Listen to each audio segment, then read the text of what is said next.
আলাইকুম রাহমাতুল্লাহ।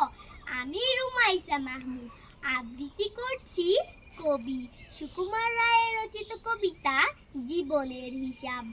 বিদ্যে বোঝাই বাবু মশাই, চড়ি শখের বোটে মাঝি রে কোন, বলতে পারিস সূর্যি কেন ওঠে, চাঁদটা কেন বাড়ে কমে, জোয়ার কেন আসে, বৃদ্ধ মাঝি অবাক হয়ে ফেল ফেলিয়ে হাসে। বাবু বলেন, সারা জনম মরলি রে তুই খাটি, জ্ঞান বিনা তোর জীবনটা যে চারিয়ানাই মাটি। খানিক বাদে কহেন বাবু, বল তো দেখি ভেবে, নদীর ধারা কেমনে আসে, পাহাড় হতে নেবে। বল তো কেন লবণ পোড়া সাগর ভরা পানি। মাঝি সে কয়, আরে মশাই অত কি আর জানি।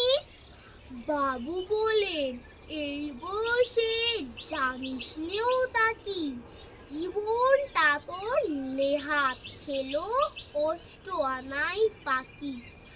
আবার ভেবে কহেন বাবু, বল তোরে বুড়ো কেন এমন নীল দেখা যায় আকাশের ওই চূড়ো।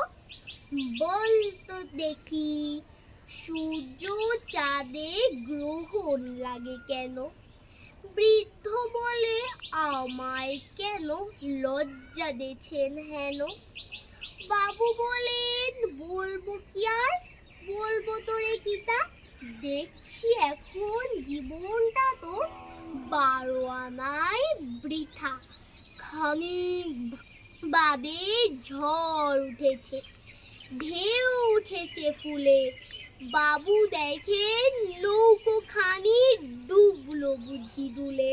মাঝিরে কোন, এই কি আপদ, ওরে ও ভাই মাঝি, ডুবলো নাকি নৌকা এবার, মরবো নাকি আজি।